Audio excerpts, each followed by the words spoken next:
जिस हाथरस कांड ने पूरे देश को हिला कर रख दिया, जिस भगदड़ में 123 लोगों की दर्दनाक मौत हो गई, जिस सत्संग के कारण अभी भी सैकड़ों लोग हॉस्पिटल में मौत और जिंदगी की जंग लड़ रहे हैं, उससे जुड़ी एक ऐसी तस्वीर सामने आई है जिसने तमाम दावों को बेनकाब कर दिया है। जो कह रहे थे कि भगदड़ से पहले ही नारायण हरि यानी भोले बाबा घटना स्थल से निकल चुके थे। ये तस्वीरें गवाह हैं, बाबा भोले का ये काफिला गवाह है कि 123 लोगों की लाशों से शमशान दरबार बने सत्संग दरबार में जब भगदड़ मची थी तब बाबा भोले हाथरस में ही मौजूद थे। सीसीटीवी में कैद ये तस्वीर भगदड़ वाले घटना स्थल से महज 500 मीटर दूर पेट्रोल पंप पर लगे सीसीटीवी की है, जिसमें साफ देखा जा सकता है कि भोले बाबा का काफिला मैनपुरी की ओर जाता दिख रहा है। फुटेज में टाइमिंग 1:22 की दिख रही है। काफिला गुजरने से पहले नारायण हरि के सेवादार रोड पर मानव चैन बनाते दिख रहे हैं, जिसके कुछ ही देर में बाबा का काफिला आता है। पहले काले ड्रेस में बाबा के कमांडो बुलेट से उसे एस्कार्ट कर रहे थे, फिर उनके पीछे सफेद रंग की MG हेक्टर कार में बैठा भोले बाबा जाते हुए दिख रहा है और काफिला गुजरने के बाद भक्तों की भीड़ पीछे पीछे नजर आ रही है। सीसीटीवी की तस्वीरें भोले बाबा के झूठ को बेनकाब कर रहा है, क्योंकि हाथरस के दर्दनाक हादसे के बाद नारायण हरि की ओर से कहा गया था वह हादसे से बहुत पहले घटना स्थल से निकल गया था, जबकि सीसीटीवी फुटेज के टाइमिंग के मुताबिक बाबा का काफिला हादसे के बाद मैनपुरी की ओर रवाना होते दिख रहा है, जो पास ही लगे पेट्रोल पंप के सीसीटीवी में कैद हो गया। बता दें कि सीसीटीवी के इस फुटेज के आने से पहले कल यानी 3 जुलाई बुधवार को भोले बाबा के वकील AP सिंह और सूबे के मुखिया CM योगी ने कहा था कि भगदड़ की घटना होने से पहले ही बाबा वहां से निकल चुके थे।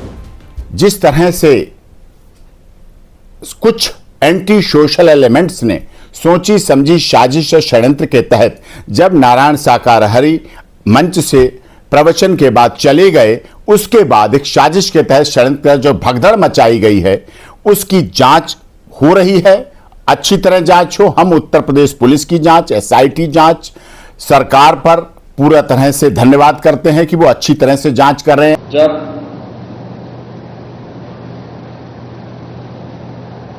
इस कार्यक्रम में जो सज्जन वहां पर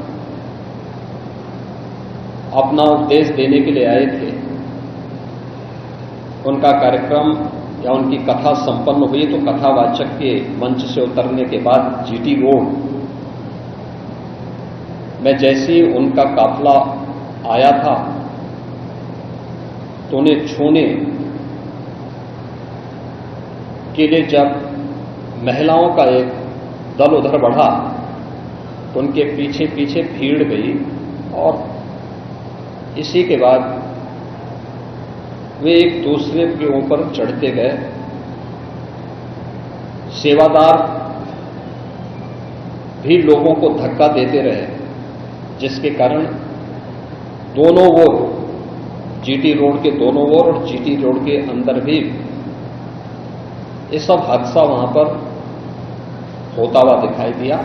इन दोनों लोगों के बयान से ये नजर आ रहा है कि भगदड़ का ठीकरा सीसीटीवी के इस नए फुटेज ने मामले को नया मोड़ दे दिया है, जिससे ऐसा लग रहा है कि भोले बाबा को मामले में बचाने की कोशिश की जा रही है, क्योंकि जिसके दरबार के कारण 123 लोगों की मौत हो गई, उस मामले में दर्ज FIR में भोले बाबा का नाम ही नहीं शामिल है। सिर्फ सेवादार और आयोजक पर ही भगदड़ का आरोप है। उधर मंगलवार को भगदड़ के बाद से भोले बाबा अंडरग्राउंड है, यानी वो कहाँ है इसके बारे में पुलिस को कुछ नहीं पता है। हालांकि बाबा की तलाश जारी है। बाबा की तलाश में 40 पुलिस कर्मियों की टीम गठित की गई है। बता दें कि बाबा के हरियाणा या दिल्ली भागने का शक है, जिसके लिए पुलिस टोल प्लाजा में भी फुटेज खंगाल रही है। इस बीच पेट्रोल पंप के सीसीटीवी फुटेज ने एक बात साफ कर दी है, जिस भगदड़ में 123 लोगों की मौत हो गई, जिसके कारण कितने परिजनों की जिंदगी उजड़ गई, वो भोले बाबा इस खौफनाक हादसे के वक्त वहीं घटना स्थल पर था, जिसका नाम FIR तक में नहीं है, जिसे बयानों के जरिए क्लीन चिट देने की तैयारी हो रही है। ऐसे में सबसे बड़ा सवाल ये उठ रहा है कि भोले बाबा अगर आरोपी नहीं हैं तो फरार क्यों हैं, और अगर आरोपी हैं तो FIR में नाम क्यों नहीं है? उन्हें कौन और क्यों बचा रहा है? क्या इस सीसीटीवी फुटेज के बाद मामले में नया मोड़ आएगा?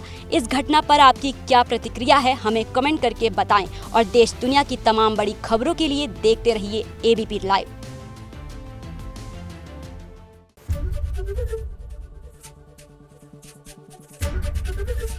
एबीपी गंगा, खबर आपकी, जुबान आपकी।